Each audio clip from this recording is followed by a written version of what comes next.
Hello, everybody, and welcome to another Thursday live stream. Our guest today has been working in casting for 20 years. Just some of her many credits include Wild Rose, Only You, and His Dark Materials. She's also been casting for Ken Loach, one of UK's greatest filmmakers since 2003. We are thrilled to have her with us today. Please welcome Kahleen Crawford. Hi, Tommy. Hi, how's it going? Good, how are you? I'm doing all right. Seems like everybody can hear and see us. That's like the first thing that I have to figure out. And so once we got that figured out, we're golden. We're good to go. Then they just have to listen to us. So wanted to start out.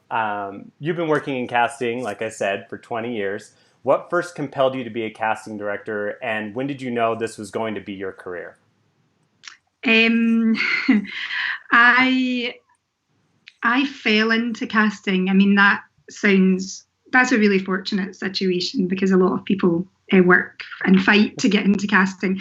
I didn't know I wanted to be a casting director. I graduated with a degree in film and television with theatre, joint honours, from Glasgow University, which is an amazing school, but it's very theoretical. So I didn't get to pick up a camera, I didn't know what white balance was, and I didn't know how to speak to an actor.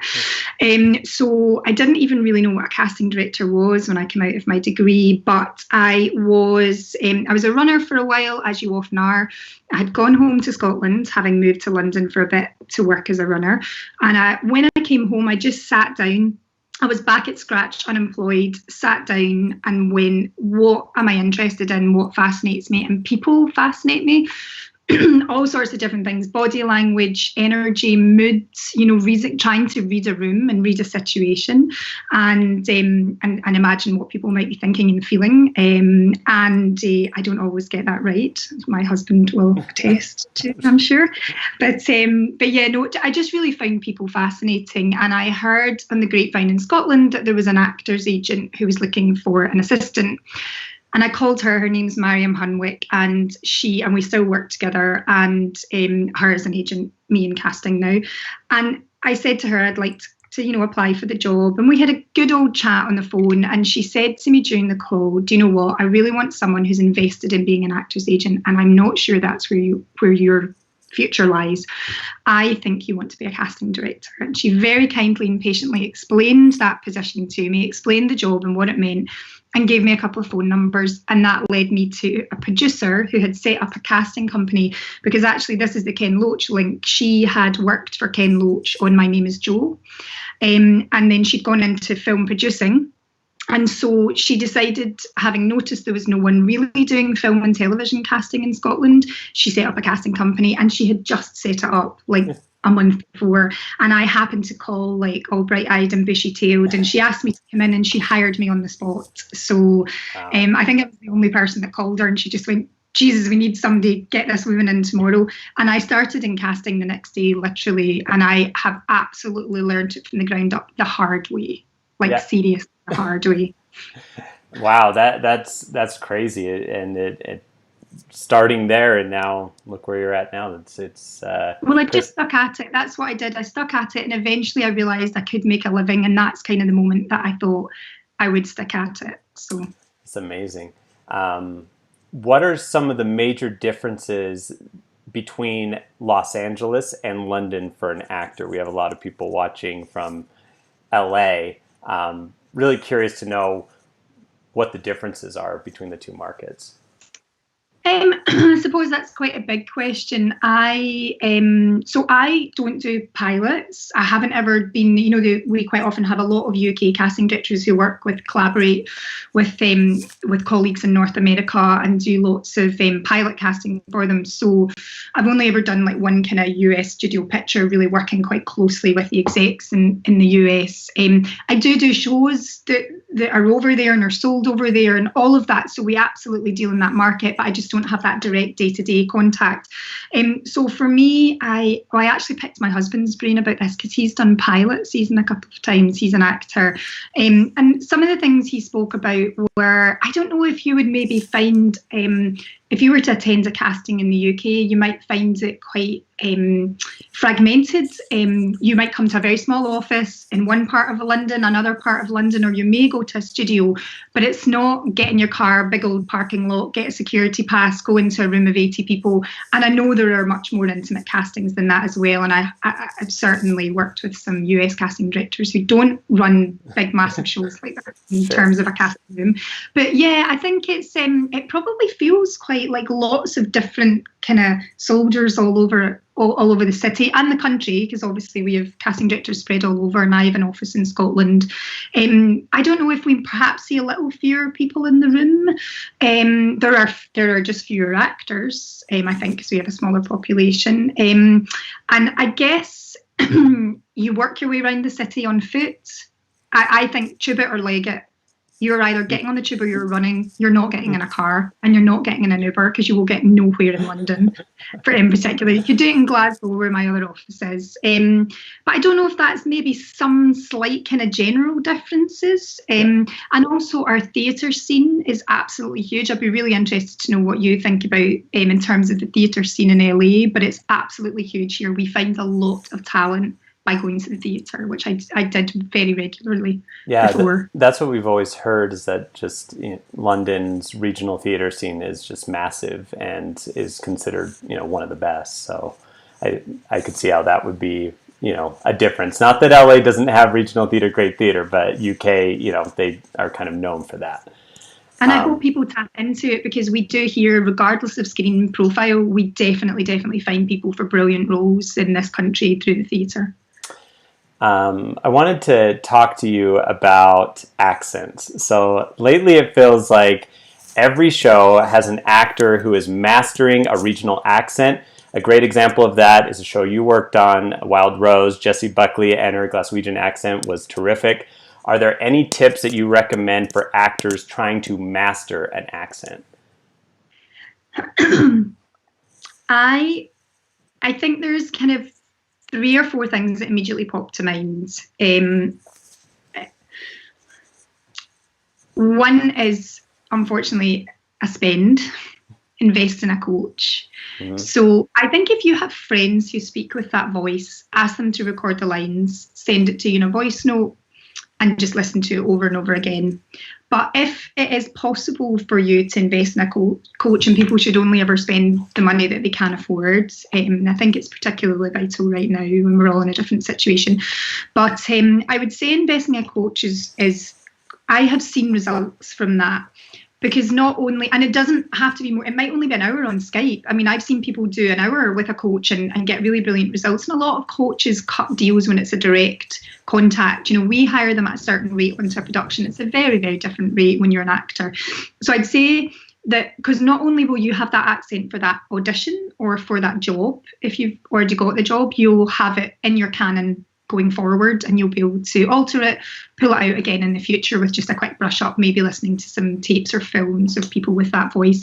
The other thing that I think is really interesting about accent is, if you think about rhythm, I say this as a person with a strong regional accent, think about those people speak generally. It's not always the same, but think about the speeds, think about the rhythm of the language. I can hear brilliant Glaswegian sounds, but I will sniff them out on their rhythm. I will be able to tell their intonation is different. There's just something. Now, obviously, you're allowed to have a few kind of differences in there, and lots of people come from one place and live in another, so that character might have a slightly softer version because they've lived in London for years or whatever. Sure. I think of rhythm, think of the speed you speak at, think of the speed those people speak at who have that accent naturally, and also play with words. You don't deliver everything in a really straight way, which sometimes can be a tendency with script. Actors will have the sounds, they'll have the speed, they'll have the rhythm, but they won't put any fun into the language. And if you perhaps are speaking to a friend and they drop you some gossip and you go, hold on a minute, that's not what you do normally. You would go, hold on a minute, so whatever it is, think of those things that you can play with, and it really makes it your own, and it makes it sound your own. Yeah, it makes it seem authentic. And I'm sure, it sometimes feels like, man, everyone can just do accents so perfectly, especially actors in the UK. It's like, man, they can do that Southern accent just effortlessly. But I'm sure there are a lot of people that can't, and it takes a lot of work. So I think that's great And advice. some people are honest that they can't do it. Some people are very honest about that, and they say, look, I'm so sorry, I'm not going to give that a go. Can I offer something else?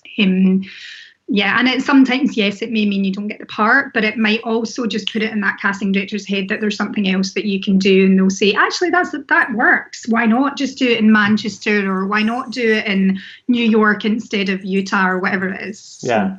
Sometimes it seems like you just have to have an ear for it as well. So it's kind of like voiceover. There's some people that can do those different voices and accents just kind of effortlessly, if I can talk. And then there's others that really have to work on it. And sometimes it's just an impossible thing. But it is interesting. That's something I can't do. Voice work, it's a real skill. During this time, we've heard the suggestion to start creating supporting material for yourself. What does that mean? Well, this is something I've been kind of thinking about a little bit, and I was chatting with another casting director friend, and she was saying, do you know what, I think that is absolutely going to become relevant for us. There's a kind of, I wonder if we will do, at least for a while, I don't know if that will be 6 months, a year, 2 years, I think we will do fewer in-person meetings. I think it will mean we either reduce the number of people that we recall, or we reduce the roles that we're doing recalls for, or a combination of both. So I feel like what may happen is we will do more recalls by, like you and I, speaking on a platform like Skype or Zoom or whatever. That may happen. We may have directors present. You know, we might do chemistry testing. I've had to do it because of geography before, and it was fairly painful, but it might just be a bit of a new reality. So I think what I'm interested in is a group of roles that have 2, 3, 4, 5 scenes. And you might, for example, really know you can trust a couple of people. They've got a lot of showreel material. Hands down, they can get this part, they can do this part. However, what about all of those actors who haven't had the opportunity to do more than 1 or 2 scenes before? They're really great for this part, they fit it. Now, it may be they don't have the showreel material at their disposal, it may be their showreel isn't up to date, or even that they have their great big opportunity stuck in an edit right now because of COVID-19. So it makes me think about, what self-tapes have you done that have been really brilliant, that you were really happy with?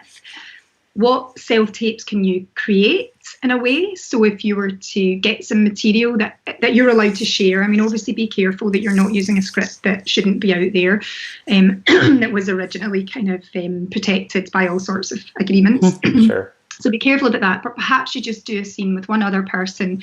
And I don't mean filming it, moving around a kitchen and editing it together. I don't mean that. I just mean a straightforward on camera like this, like you do a self-tape.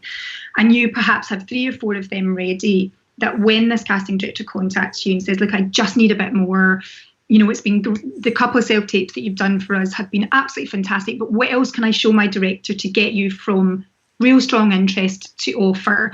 And that's when I wonder about this supporting material. Have your CV ready, make sure it's up to date, make sure your accents are on there correctly, don't lie if you can't do it, special skills, don't lie if you can't do it, but do remember to add things. If you've learned yoga on lockdown, stick it on your CV. I mean, that's a kind of joke thing, well, might not be, but I love your life if you learn yoga on lockdown. I have a 2-year-old. Yeah. But I think make sure that all that stuff is ready to go, so that when we are phasing back into working more fully, you have some stuff that you can hand your agent, hand your casting director, that just backs up the argument that we are trying to make for you to get the part. Yeah, I think that's great advice, and I don't think a lot of people have thought about it. I sure haven't thought about that. That, like, in addition, make sure you have some previous self-tapes available that you can share, and have those ready in case a casting director asks for them. We get sent them. We are sent them by big talent agents in the UK and the US. They will say, you know, this is a person, you know, whatever age that person is, they haven't had an opportunity to play this kind of leading role or this 10-scene role or whatever it is. They haven't had this opportunity just yet. However, they delivered us an amazing self-tape, and they'll just send it on to us. And it just gets me to see that person a little bit more. And even if it's not the exact emotional range or the exact mood or the same genre, it doesn't really matter. It just gives a fuller picture.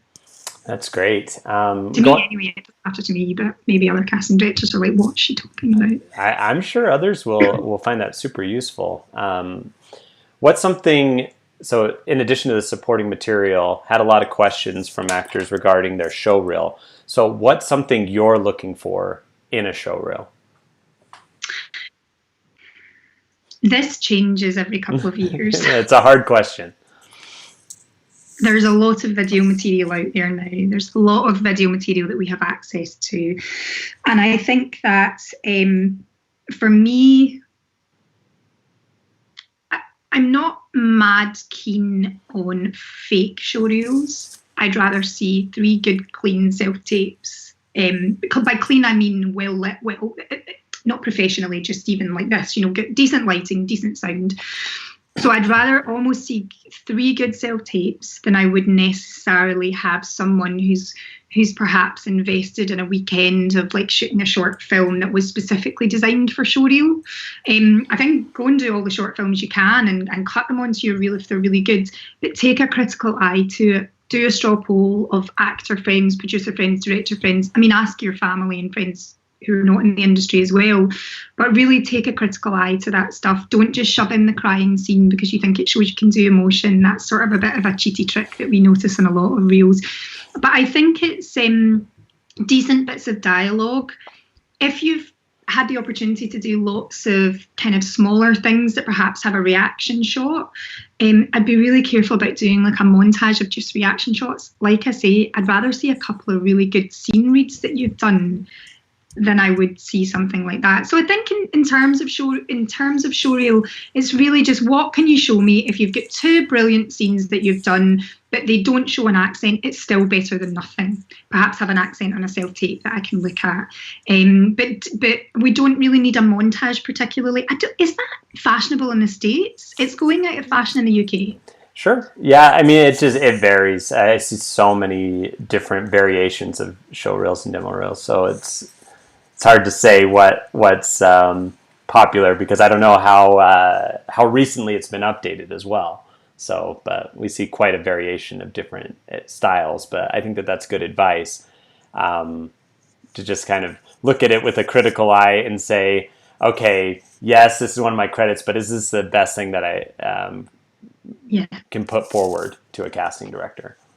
We also find it very helpful when you title, over here anyway, we find it really helpful when you title it. So if you've done an episode of a show, put the title of the show, even the director if you want, whatever is your preference. But I think if you put the title of the show just to flash up for the first few seconds, that can be really helpful for us because sometimes we want to go and find out more about what you've done in that job. That's great. Right now, there's a lot of people at home who are watching TV and film, which for an actor technically can be classified as research. Do you have any films or TV shows that you'd recommend for the purpose of research? So, obviously Wild Rose and Only You. Yep. Obviously 2 of my films. I think... So there's quite a lot that I've been trying to watch, just been trying to keep up on everything. Over here, we have to know the European market as well. So we have to know the whole North American market. Then we have to know all of the European dramas, regardless of what language they are. I spend my life reading television. And then we also have to watch all of the British shows and the different platforms. And so anyway, I think there's a couple of things that I've watched that have had some lovely performances in them. Money Heist, which I think is called... like El Casa de Papel or something in Spanish. It's a Spanish show. It's on Netflix over here, certainly. So Money Heist is action, and some of it is seriously big action. But there are certain performances, and then other performances less so. So I think it's all taste, right? Yeah. But I think it's interesting to perhaps watch the contrast. There's certain performances that have grounded it so well emotionally that make it really believable that these people are in this situation, which is a completely bonkers and way out situation. And there are some really seriously bonkers moments that you're like, yeah, I mean, you have to suspend your disbelief. But some of these actors have really rooted it emotionally. And I find that incredibly interesting to watch because I think it's a real particular skill that some actors have. So that might be something worth looking into. Unorthodox, I'm sure a lot of people have been tuning into Unorthodox on on Netflix. And I think for me, one of the things I loved about the central performance is that often she doesn't have a lot of dialogue, but there's a very rich inner life. And I think just watching how someone brings that to the screen and can affect you in that way powerfully but it also is completely naturalistic. Then that has been very interesting for me. And Normal People, Hulu's Normal People, the two central performances. I mean, all the performances are fab, but the two central performances are so absolutely beautiful. And we might not get to see that kind of love and intimacy and romance for a while because of COVID-19 and on-set protocols. So that has been, you can really see the actors breathing. It's very naturalistic style, and it was an absolute pleasure to watch for me, performances and just to fall in love with the characters. That's great. I'm trying to catch up on everything. So those are shows that I haven't seen that I'm excited to see now. So Normal People, get on it. Yeah, I love what you said about a ridiculous situation that, but it feels like it's the actors are grounding it in reality, because that's really what, makes those shows stand out, where you're like, I believe this situation, as ridiculous as it is, I believe it because the actors are believing that this is a real thing. And it's grounded in, their reality. So, and it makes you care for them, and I think that's what makes you tune into like another episode. Yeah. You often see casting directors start to develop a type of work that they're known for. So much of your work contains real stories that resonate with people because they shine a light on our society and the human experience. A lot of Ken Loach movies are like that. How important is that to you, and are you drawn to projects like that? I am and I amn't. So for me, like a lot of actors, I want to try and do varied things because it just keeps it interesting. And I didn't used to feel like this, but I guess now, because I'm coming up on 20 years of casting, I sometimes read things and I think I've made this, I've done this, I've found these actors, I've gone on this emotional journey. And the most important thing is that we're like the front line for a project. So we're the person who's picking up the phone to the talent agents and explaining to them why they should read the script and getting them passionate for it. So you want to represent the director, the producer, the writer in exactly the way that they want to be represented. So you have to feel really passionate about things. So I think yes, because there's probably a performance style that I've already just mentioned, the thing I loved about Money Heist, the most bonkers situation that these people can find themselves in, and I'm looking for the realism. Yeah. So I think there's something about my taste that probably draws me to those projects and draws me to actors who perform in a really believable human way. And that doesn't mean it has to be kitchen sink. It doesn't mean it has to be politically, kind of like changing the world or breaking your heart. It's not about that. It's just whatever it is, that it feels real.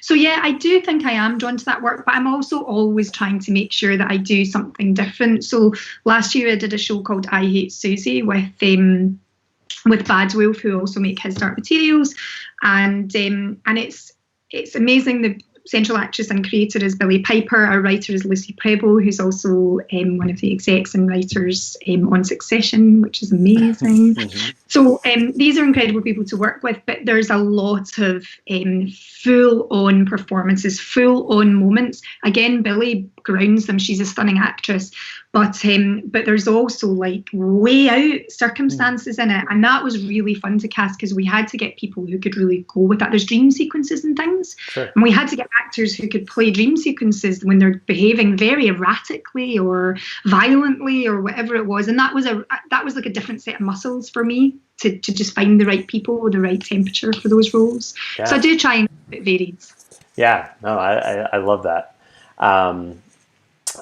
Going back to Ken Loach for a second, he's done so many great films. I think everyone should take the time to watch his work. For someone who's not familiar with his work, I know this is hard, but do you have a first film you would suggest or something to get started to kind of get an idea of the work that he does?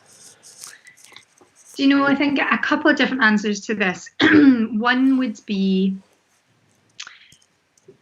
Ken's changed the landscape of cinema in the UK and Europe, and he's changed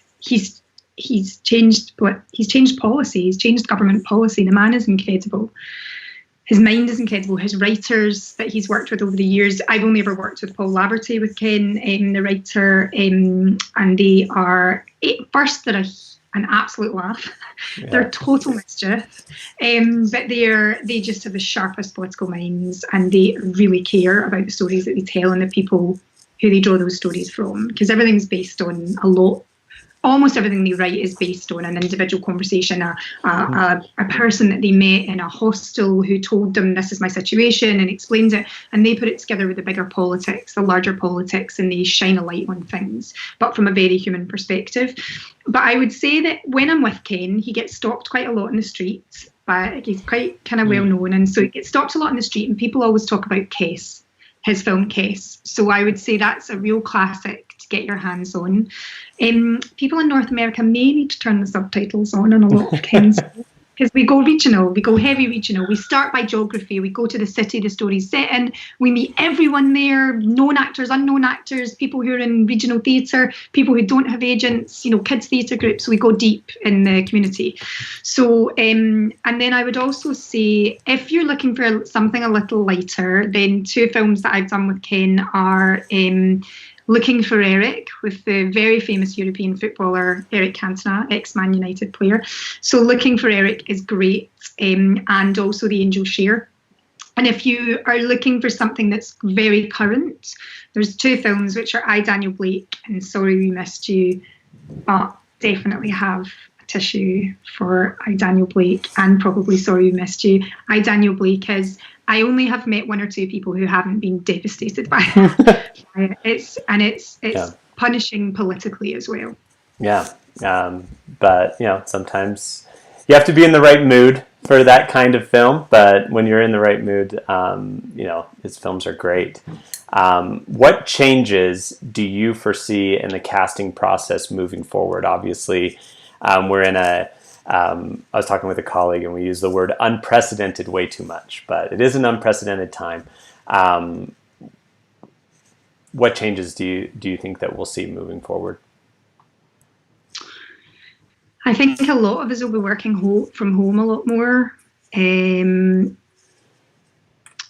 think we will be doing fewer casting sessions, and I wouldn't want people to feel afraid of that. That it's going to affect their employment opportunities. The honest truth is, none of us knows yet. But what I would say is, the thing about self-taping that I have found remarkable and exciting over the last few years is that it takes me 5 minutes to watch your tape, 2 minutes to watch your tape.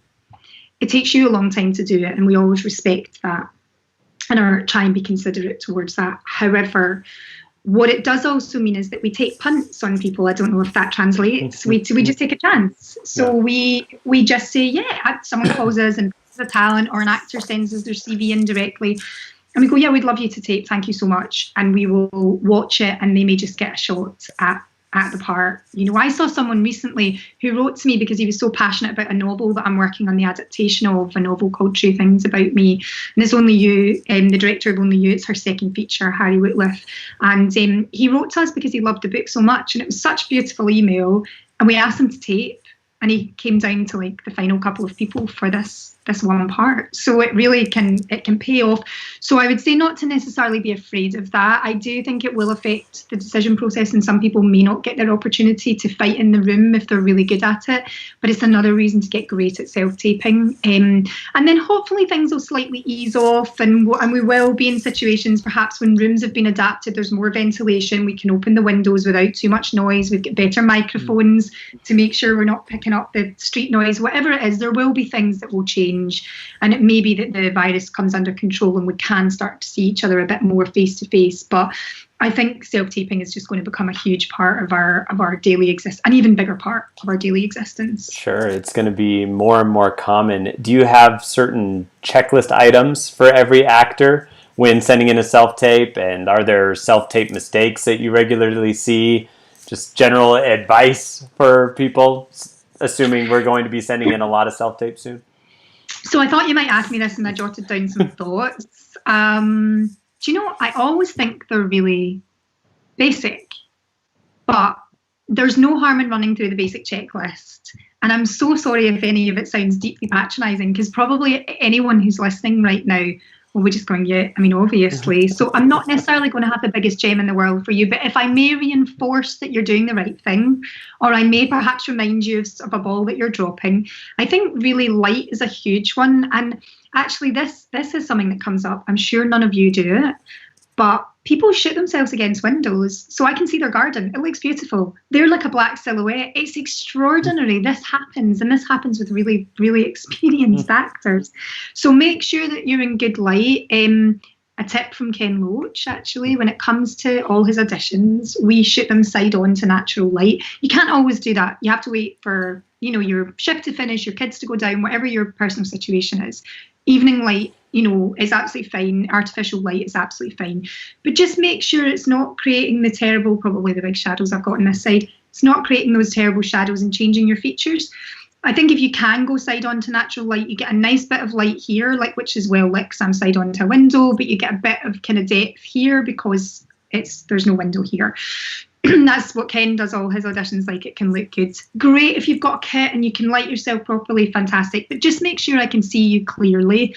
Relatively uncluttered. I'm not obsessed about you putting a sheet up or a blue background. My background's too busy, and that's a creepy photograph that my friend does a photography. I like it.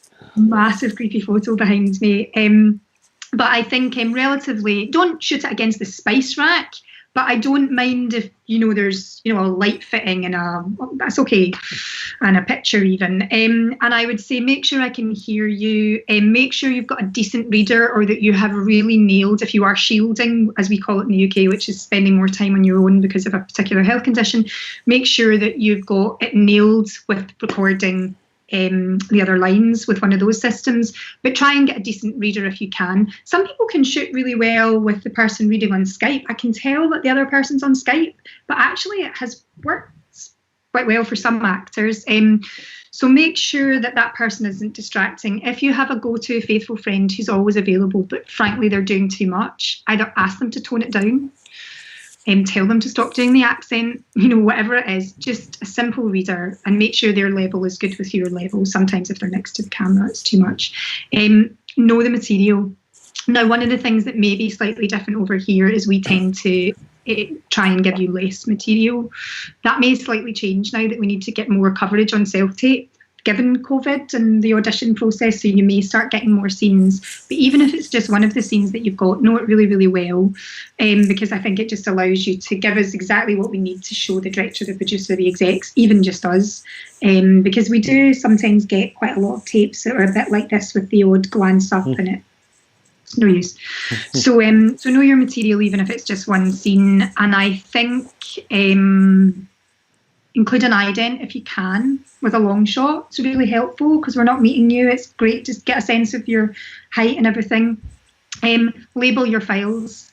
We will love you forever if you label your files with your name. And even if it's just Kahleen Crawford scene 1, that's fine. Kahleen Crawford scene 1, take 1, scene 1, take 2, that sort of thing. And then it allows us to put them together in the right order in Fast Capture, which is what we use daily. And that's just the casting network software for casting directors.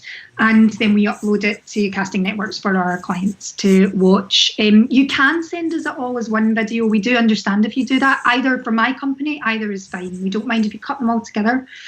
I would suggest if you're doing multiple takes that you do send them separately. It's like a wee transfer with all the different files. Because then if we don't feel we need one of the takes, or perhaps the director come back after watching a couple and said, yeah, actually, that wasn't the way to go in that scene, we'll just take that version out and only show them the correct versions. In terms of the number of takes, I would say if it's one scene, it's all right to maybe do 2 or 3, but I would take the advice of the casting director or your rep, who could have contact with the casting director about it if you're questioning it. But definitely a couple of takes if it's one scene, that's absolutely fine. If you really feel you can do something quite different or you're unsure, then go for it. So make sure we can see you, make sure we can hear you, watch it back before you send it to us or your rep.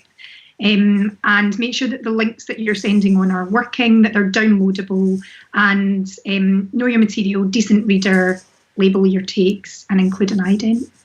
Did I miss anything? That's a lot of great information. Sorry, it's a bit basic, but... No, I think, you're seeing so many self-tapes and you're going to see a lot more, so you know what people are doing and what they're not doing.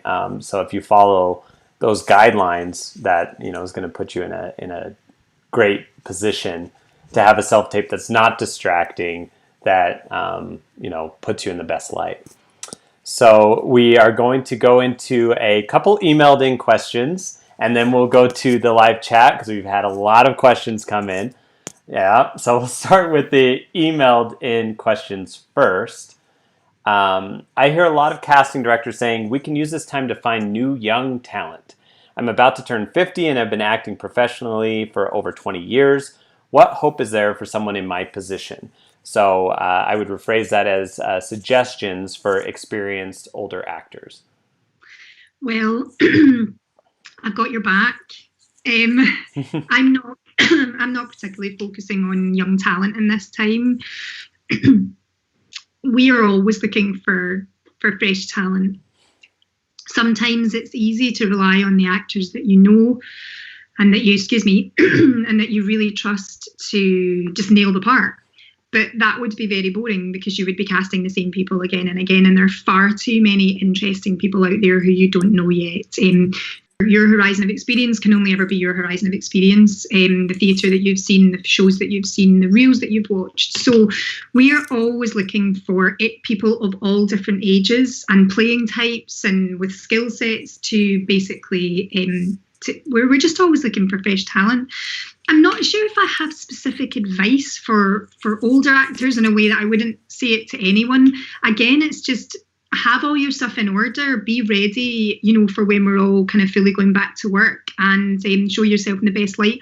One thing that may be unfair to this particular person, but one thing that we do sometimes find with older actors is they don't keep up on their showreel and getting headshots done as much. They perhaps just relax a little more, and they're longer in the tooth and whatnot. But I think if you can just make sure your showreel is looking tip top, or that you are still really good with technology. I'm not writing you off at 50, please. It's not a lot older than me. I'm just saying, some people aren't great with technology at 24. So, but just make sure that you know how to handle all that stuff and give yourself the best opportunity to be self-taping and whatnot. But I'm not sure if I have specific advice. I'm sorry. I think that's great. First question, Tommy. No, I think that's great. It's basically, you're saying that you're not just looking for brand new young talent. You're looking for people who can fit the role. So even though that might be something that some people are saying, that's not the case. And I would say that's likely not the case with most, if not all, casting directors. I'd say they've just said something and it's kind of that way or been repeated that way or something. But yeah, no, we're looking for all sorts of new people. Funnily enough, a lot of talent agents got in touch with us to say, can we introduce you to some of our new clients? And every time I saw that, I was like, don't just introduce me to your new clients. Introduce me to anyone I don't know. Sure. Yeah. Awesome. I got a lot of questions about this. So it seems as though U.S. casting will often cast British actors for American roles, whereas UK casting directors tend to prefer UK actors first. Is this true? Is this the case? I think it is the case, but I would be interested to know in what size of roles those British actors are going and working. I feel like I do see a lot of British actors going in leads. I definitely know there are some British actors who have relocated. You have a different market to us. Some people have a American look or an American feel. They just want sunshine and they decide to move Sure. to LA or something. And they fall in love and they move to New York. So I think there's a lot of natural things like that. And we do have quite a lot of North American talent over here. If they have the work visas or they have like perhaps nationality through marriage or through parentage, then it's a massive, massive bonus and we would be open-minded. I think that we are taught to do the American accent, like at school. In terms of drama school, I didn't go to drama school, but a lot of people I know who did were really taught to perfect an American accent. We call it standard American. I'm sure that must be really annoying for you guys. What is that? But in any case, we get standard English, and I'm like, what? So I would say that I do think it's probably in big roles, and we definitely dip into the North American pool as well on that front. And I do think there are some North American actors who do a wonderful not a British accent, a particular British accent, So yeah, maybe it is true, but yeah, we would love to hear if you've got a passport to work over here, if you've got, residency, if you're living here, whatever it is. Yeah, we're always looking for people with different accents or voices, and we'd like to hear about you. That's great. So another question, how important is it to have a social media following as an actor in the world of casting, especially for those who aren't into social media? I might have a controversial answer here. And I might sound old-fashioned. I don't care. I'm interested in your performance, if I'm honest. Yeah, no, that's great. I don't think that's controversial at all. That's my bottom line. Sometimes if a producer speaks to me about someone's social media following, I'm like, sorry, I'm going through a tunnel. Because I just... Maybe it's just the projects I work on. It's just the work I do. Someone else, a million casting directors just put their hands up and perhaps said, great for you, Kahleen, that like we are looking at this stuff and we are having to look at this stuff. And yes, potentially maybe it's a little relevant, but I genuinely, I'm kind of joking about a client saying that. One or two clients have said things like, I think that person's really super popular. Have you seen their Instagram followers?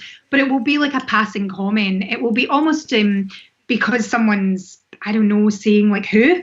It's more a corrective measure. It's not for me. It has never come down to that. It's never got near to coming down to your social media following.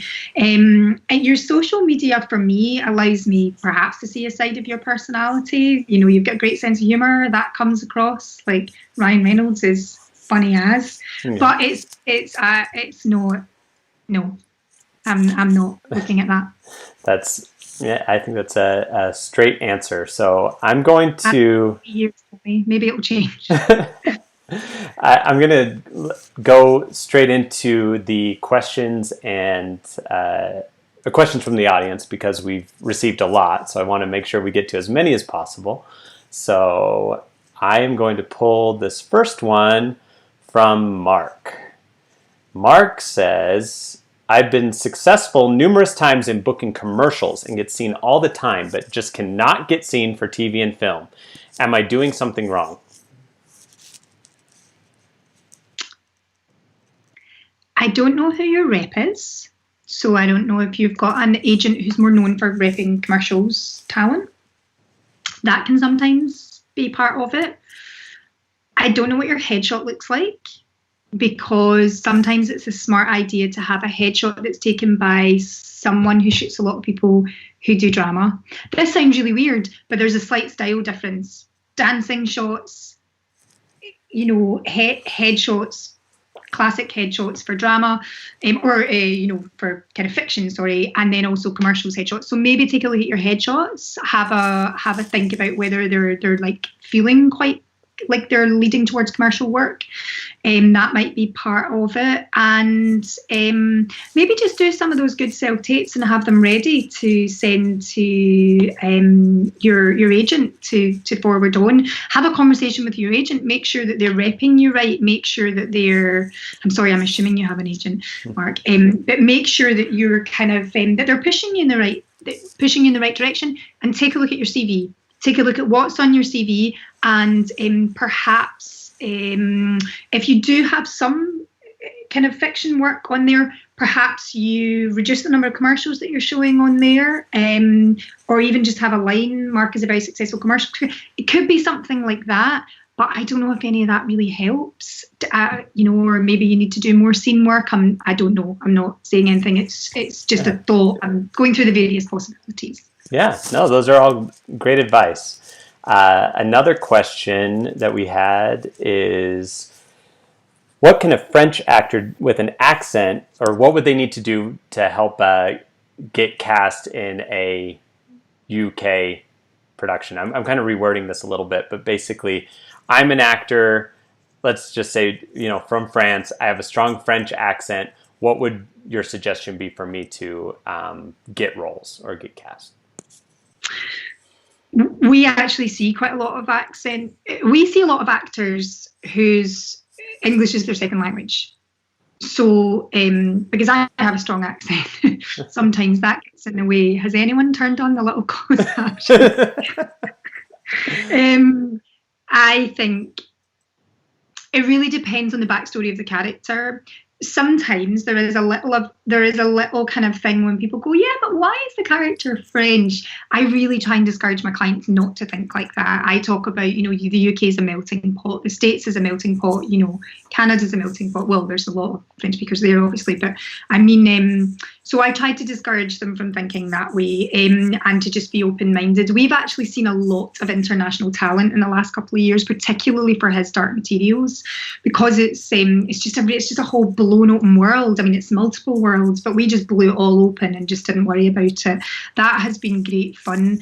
You can obviously, if you want, slightly soften, depends how strong your accent, the French is when you speak English, and that can vary from what region you're from, of course, in France. But I think some people work on softening it. So one of my friends has worked with a coach quite a lot. He's actually Belgian, but he's worked with a coach quite a lot. He's French-Belgian, and he's softened his accent.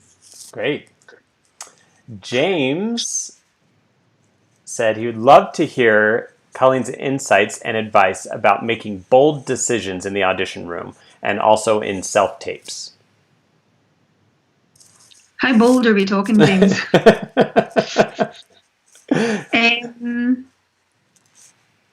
So there's making decisions,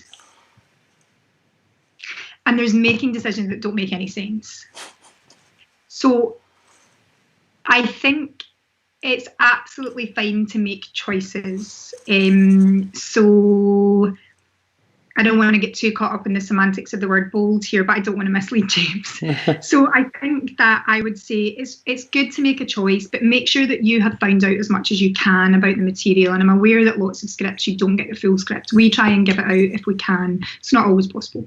But I think that make sure that you're making choices about perhaps what the relationships in the scene might be, because I've seen people make a really bold choice, like, for example, to quite strongly flirt with a character that they later discover is their sister, and that's not even me joking. That's actually a genuine situation I've been in, and had to say to the actor, you've misunderstood the relationships here, you're not flirting. But it was a way to play the lines, but that's not what's happening here.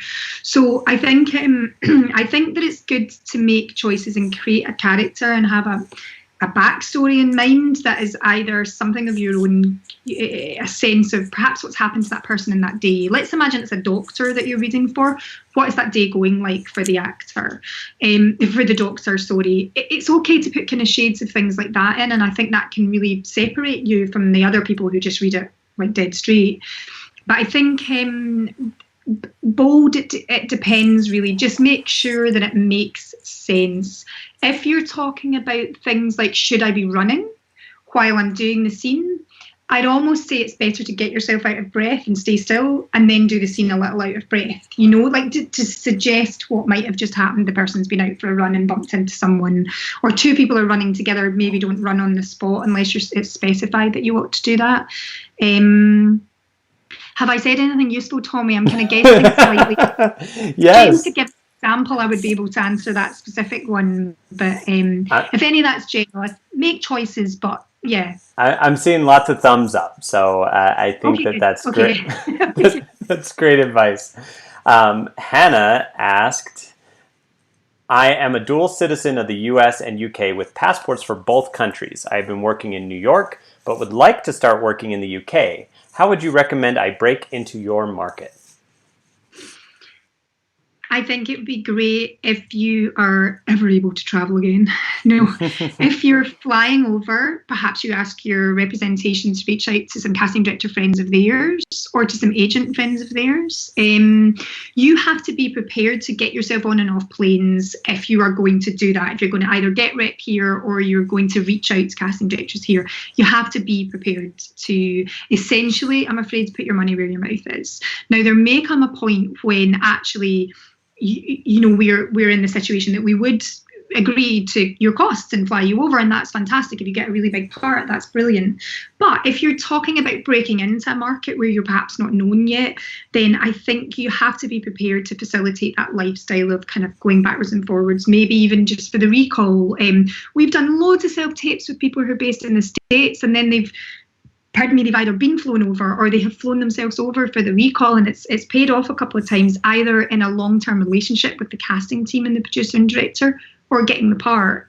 So we've certainly continued to tap into some people's talent in that way. But make us aware of yourself, make us aware of the fact that you have both passports and that you can work over here, and perhaps just make sure you've got somewhere to stay at the shake of a lamb's tail if someone asks you to come over, and sort of put that stuff in place. But be willing to fly yourself over, I think, is probably quite a big part of it. But think about agents, think about contacting casting directors if you're paying a visit. We talked about this when we were talking about supporting material, but I saw a decent amount of questions, so I want to bring this in again, if that's okay with you. So Thomas asked, for people who don't have as many good scenes from short films to have a quality show reel, would supporting scenes or self-shot scenes be an okay substitute? So I'd almost rather a straightforward boom, boom, boom, well-lit, good sounding, good reader, self-tape. I think it depends. I've actually got some actor friends who have shot some stuff together.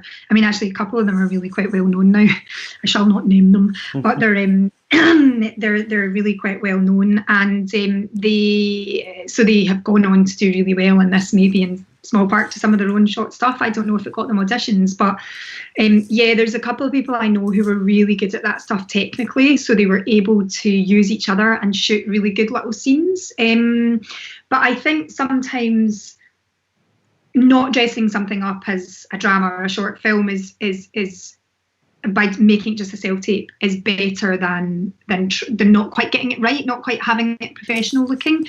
So, but I definitely think if you have like a Vimeo page or other platforms that are available, whatever everyone uses, but if you have somewhere that you can put some little segments, you don't necessarily need to, post it on your casting profiles that professional casting directors use. You don't necessarily need to make it public in that way, but you can certainly have it ready if your agent asks you for something, or you're contacting a casting director who then asks you for something. You can have that little page ready to send to people with those little individual clips. But I would say, for me, yes, a good self-tape or a very well shot scene is something I would absolutely be open to. Absolutely, because not everyone gets the job, not everyone gets a professional gig, but it doesn't mean you're not good. Right. That's great advice. I want to reword this question a little bit from Joseph. So he said, what's the best way to introduce ourselves to you? What are you looking for? If we have an agent, is it best to go through them? I want to ask in a different way in terms of what's the best way to get your attention? So I'm an actor, I have an agent, I want you to know about me and my talent and things that I can do. Is there a way that you prefer for me to grab your attention, or how do you discover actors like that? We have a thing in the UK called the Actor's Handbook, which is printed every year, and it's a guide to how to contact different people. They ask us, how do we want to be contacted? I don't know if you have something in the States. If not, there's an idea. Yeah, that's a great idea. Someone get on that. But yeah, it's like, they'll write to me and they'll say, Kahleen, how do you like to be contacted? I say, we're a paperless office, so please don't send me your CV or a postcard, because we are trying to stay mindful. We print only if necessary, etc. So we usually do it by email. Keep it short, keep it sweet. I do like to see a photo come up with your email, because I may not click on the link, but I will always, on whatever device I'm on, your picture will load. Make sure it's a reasonable size in terms of an attachment. I do quite like that personally, but I would keep it really to the point. And perhaps it's because I can catch you in an episode of something. Perhaps it's because you're about to do a show. Obviously, that applies less here because a lot of you probably are on the other side of the pond from me right now. But yeah, perhaps there's a specific reason that you're contacting me. You've heard about a role. I would say that the best way is for you or your agent to have an opportunity to submit yourself for a role that we're casting, and we may then follow up on you, and that will be the start of that relationship. It's relatively rare that I get an email in and I'm not searching for something, and that person, and I go, oh, I'll just get them to. That's relatively rare, so you don't really need to catch my attention in that way. But I would say if you do know that we're casting something actively, especially if it's like a show that you're passionate about, for example, His Dark Materials, if you've read the books 40 times, all that stuff is fine to say to us. That's realistically the most likely way that we're going to kind of start a working connection with somebody, I have to say. You don't have to rep for that. But yeah, I would keep it simple, make it really clear, show us where we can see your stuff, send us the link, the CV, the photo, exit, stage left. It's great. And guess what? We're out of time. So we have done the full hour. Just flew by. Do you have anything else that you want to say before we sign off, or any other bits of advice, or? I don't know that I do in particular, other than to say it's all going to be okay. I love it. It's all going to be okay. We are going to get through this. We're all going to be making drama again, and hopefully going to the theatre in the not too distant future, although I know that has more complex solutions. But yeah, if everybody stays responsible and looks after their health and other people's, then it will happen a lot more quickly. Yeah, and it's been lovely chatting to you, Tommy. Yeah. Thank you so much for asking me to do this today. Thank you. It was wonderful chatting with you. I'm excited to follow up on all those shows you recommended. We'll start this weekend. Thanks again, and goodbye, everybody. Goodbye. Goodbye. Talk to you later. Thanks.